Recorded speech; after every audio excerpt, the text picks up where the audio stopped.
যে আগে সালাম দেয় সে কি মুক্ত? অহংকার মুক্ত। অহংকার কাকে বলা হয়? কিবির কাকে বলা হয়? আব্দুল্লাহ ইবনে মাসউদ রাদিয়াল্লাহু তাআলা থেকে হাদিস, মুসলিম শরীফে হাদিসে আসছে, আব্দুল্লাহ ইবনে মাসউদ রাদিয়াল্লাহু তাআলা থেকে বর্ণিত, রাসূল করিম সাল্লাল্লাহু আলাইহি ওয়াসাল্লাম বলেন, যার অন্তরে যারা পরিমাণ কিবির থাকবে সে জান্নাতে যাবে না। তখন সাহাবায়ে কেরাম বললেন, ইয়া রাসূলুল্লাহ, আমরা তো সুন্দর পোশাক, সুন্দর জুতা ইত্যাদি করতে পছন্দ করি, তো এটা কি অহংকার? তখন আল্লাহ রাসূল বলেন, ইন্নাল্লাহা জামিলুন ইউহিব্বুল জামাল। আল্লাহ তাআলা সুন্দর, তিনি সৌন্দর্যকে পছন্দ করেন। তুমি এলোমেলো হয়ে থাকো এটা আল্লাহ পছন্দ করেন না, তুমি গুছিয়ে থাকো এটা আল্লাহ তাআলা পছন্দ করেন। ইন্নাল্লাহা জামিলুন ইউহিব্বুল জামাল। এজন্যই তো সফরে গেলে আয়না এবং শিরোনি পকেটে থাকা সুন্নাত, কারণ পরিপাটি হয়ে থাকা এটা ইসলামে কি করে? পছন্দ করে। অপছন্দ থাকাকে ইসলামে পছন্দ করে না। কিছু কিছু বড় মানুষ মনে করে একবারে পাঞ্জাবি তিরাত উপরে উঠে গেলে সে বুজুর্গ। ইন্নাল্লাহা জামিলুন ইউহিব্বুল জামাল। আল্লাহ তাআলা সুন্দর, তিনি সৌন্দর্যকে পছন্দ করেন। তো সাহাবায়ে কেরাম জিজ্ঞেস করলেন, ইয়া রাসূলুল্লাহ, তাহলে কিবির কি? কিবির হলো নিজেকে অন্যের তুলনায় শ্রেষ্ঠ মনে করা। কিবির হলো কি? নিজেকে অন্যের তুলনায় শ্রেষ্ঠ মনে করা, যে আমি বড়, আমি বড়। আর সহজ কথা, আমি বড়, আমার চেয়ে বড় আর কেউই নাই। আমি সুন্দর, আমার চেয়ে সুন্দর আর কেউই নাই। حسن سیرت ورنباشت حسن صورت ہے جنیست، حسن سیرت ورنباشت حسن صورت ہے جنیست، گل اگر خوشبو ندارد قابل گلزار نیست। ফুলের সুবাস না থাকলে ওই ফুল এর কোনো মূল্য আছে? কোনো মূল্য? শাপলা ফুল জাতীয় ফুল, আজ পর্যন্ত কাউকে দেখছেন এই শাপলা ফুল উপহার দিতে বিয়েতে? কেন দেখেন না? সুন্দর, সুন্দর না শাপলা ফুল? আবার বাংলাদেশের জাতীয় ফুল, কিন্তু কেউ কাউকে কোনোদিন উপহার দেয় না। হসনে সিরাত গন্নবাশত হসন সুরত হে জিনিস, গুল আগার খুশবু নাদারত কাবিলে গুলজারিনিস। গ্রাম না থাকলে ওই ফুলের কোনো মূল্য নাই। আপনার আখলাক সুন্দর না হলে, আপনার অন্তর থেকে কিবির বাদ না দিতে পারলে আপনার কোনো মূল্য নাই, আপনার কোনো মূল্য নাই। আপনি নিজেকে যত মূল্যবান মনে করেন। আমাদের বুজুর্গানে কেরাম তার একটা দৃষ্টান্ত দিল এরকম, যে আপনি 10 তলার থেকে দাঁড়িয়ে বলতেছেন আমি বড়, কিন্তু চিন্তা করে দেখেন যে নিচে আছে সে কিন্তু আপনাকে কিসের মতো দেখে? ছোট্ট পিঁপড়ার মতো দেখে। কি দেখে না? আপনি মনে করতেছেন আমি কিন্তু 10 তলার উপরে আছি, আমি বড়, কিন্তু নিচের থেকে যে আপনাকে দেখতেছে সে কিসের মতো দেখে? ছোট্ট একটা পিঁপড়ার মতো দেখে। তার মানে আপনার কাছে আপনি বড়, মানুষের কাছে আপনি বড় নয়। আপনি তখন বড় হবেন যখন ভিতর থেকে অহংকার দূর করতে পারবেন। সহজ কথা। এই শুধু অহংকারটা থাকার কারণে আজকে পরিবারগুলো ধ্বংস হয়ে যাচ্ছে, সমাজটা ধ্বংস হয়ে যাচ্ছে, শুধু একটা কারণ। এজন্য বুজুর্গানে কেরাম বলেন, কোন ব্যক্তি যদি নিজের জীবনকে পরিচালনা করার জন্য 2টা মূলনীতি সামনে রাখে, বাস তার জীবন সহজ। কয়টা মূলনীতি? 2টা মূলনীতি। একটা হলো আদম আলাইহিস সালামের, আরেকটা হলো ইবলিসের। একটা হলো আদম আলাইহিস সালামের, আরেকটা হলো কার? ইবলিসের। হযরত আদম আলাইহিস সালামকে আল্লাহ তাআলা যখন সৃষ্টি করলেন, করার পরে সবাইকে বললেন উসজুদু লিআদম, আদমকে সিজদা করো। তখন সকল মালায়েকা সিজদা করলো, কে করলো না? আযাজিল, ইবলিস সিজদা করলো না। আল্লাহ তাআলা জিজ্ঞেস করলেন, মা মানাকা আল্লাহ ইয়াসজুদ, তাকে সিজদা করার জন্য তোমাকে কোন জিনিস নিষেধ করলো? তোমাকে কোন জিনিস নিষেধ করলো তাকে সিজদা করার জন্য?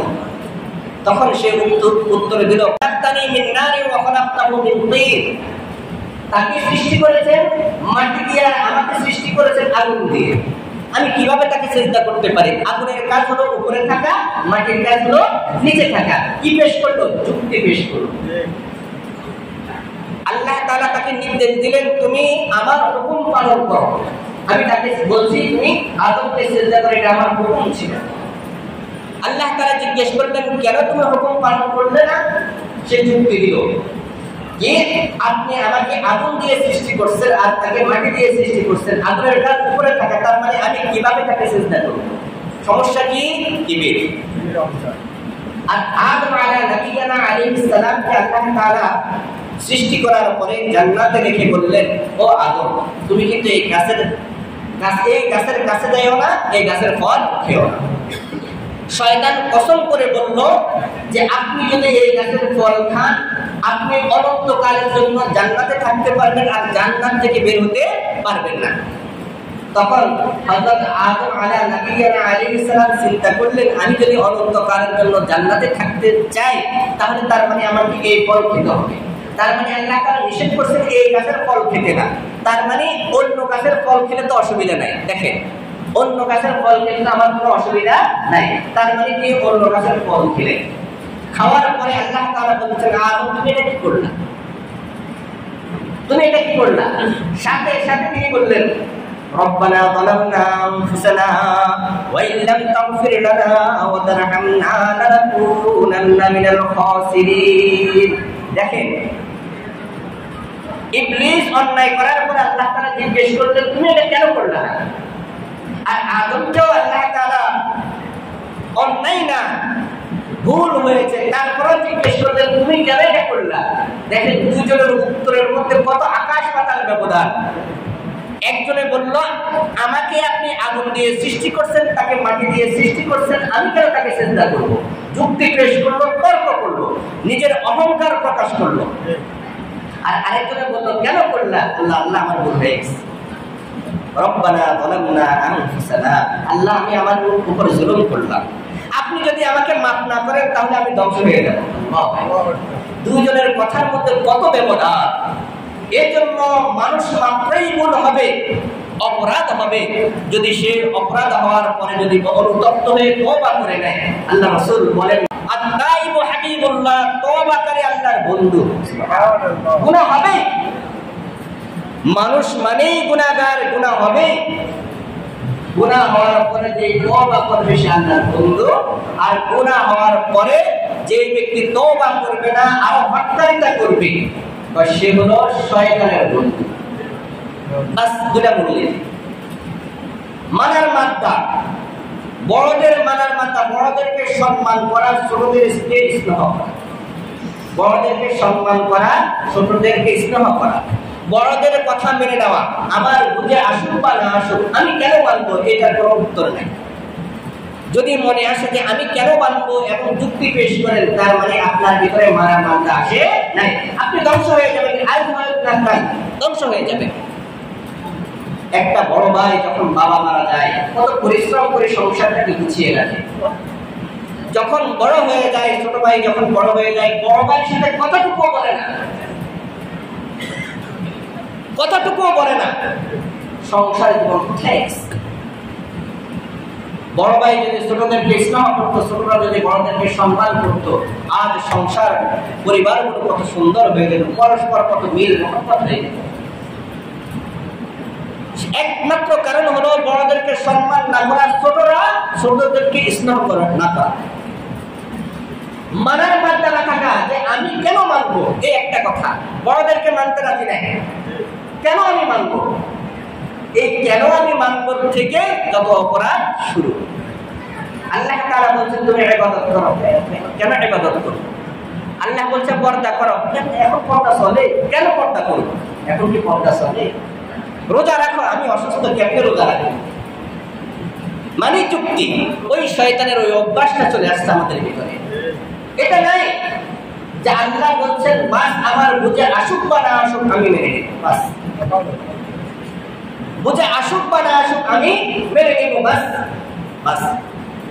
হযরত ইবনে কাইয়্যুম রাহমাতুল্লাহ আলাইহি বলেন, যখন তুমি গুনাহের কাজ তোমার সামনে আসে, গুনাহ ছোট কিংবা বড় এটা দেখবা না, দেখবা হলো রব্বুল আলামিনের নাফরমানি করা।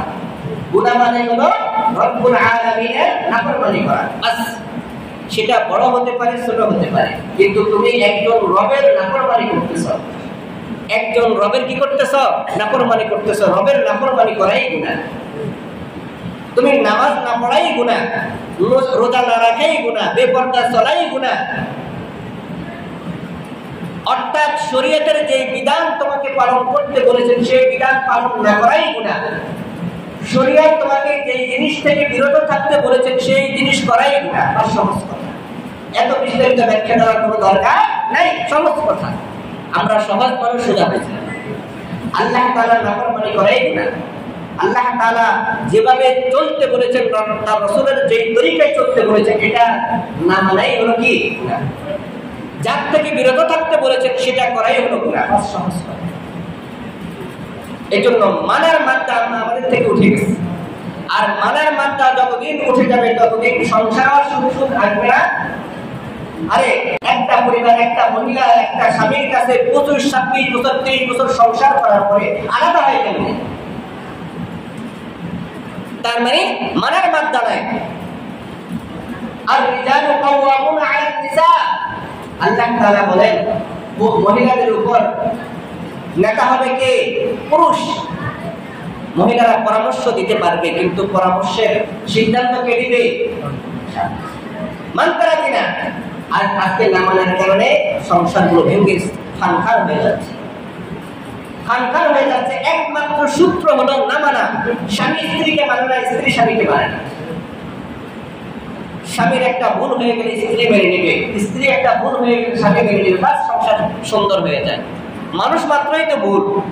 আর ভুল করার পরে স্বামীও মনে করবে হ্যাঁ আমার ভুল হয়ে গেছে, শেষ। স্ত্রী বলবে হ্যাঁ আমার ভুল হয়ে গেছে, শেষ। সংসারে অশান্তি থাকে না, আপনার ঝগড়া হবেই। এমন আল্লাহ রাসূল সাল্লাল্লাহু আলাইহি ওয়াসাল্লামের থেকে উৎকৃষ্ট মানুষ কে আছে পৃথিবীর জমিনে? আছে আর কেউ? তার সংসারে যখন ঝগড়া হয়েছে, আমাদের সংসারে ঝগড়া হবে না? আমরা কোন মহামানব? রাসূলের সংসারে যখন ঝগড়া হয়েছে, আমি আর আপনার সংসারে ঝগড়া হবে না, তো আমরা কোন মহামানব? হযরত আয়েশা এবং যাকে সবচেয়ে বেশি মহব্বত করতেন আল্লাহ রাসূল, তার সাথে ঝগড়া।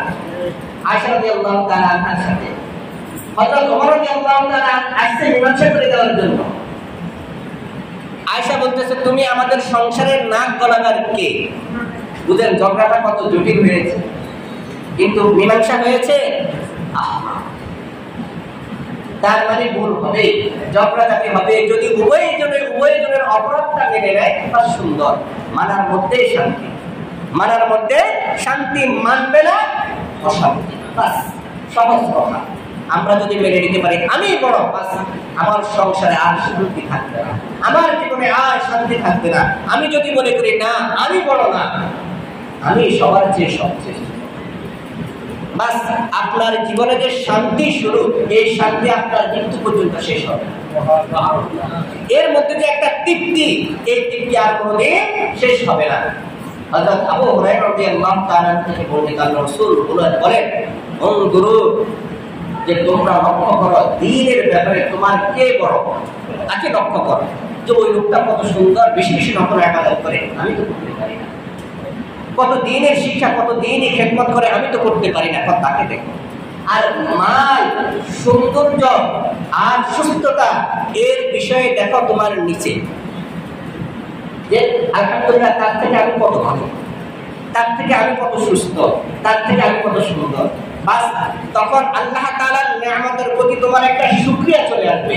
এই শুকরিয়া আসার কারণে আল্লাহ তাআলা তোমাকে নিয়ামত আরো বাড়িয়ে দিবেন। সুবহানাল্লাহ। জান্নাতে একটা ইবাদত চলে, সেটা হলো শুকরিয়া, আলহামদুলিল্লাহ আলহামদুলিল্লাহ। তখন যে আপনার অন্তর থেকে যে আলহামদুলিল্লাহ বাইর হবে, এটা অন্তর থেকে বের হবে। আর অন্তর থেকে বের হলে নিয়ামত বেড়ে যাবে। মান, সৌন্দর্য, সুস্থতা, এগুলোর মধ্যে কাকে দেখবেন? নিচে আপনার থেকে যে দিছে সে।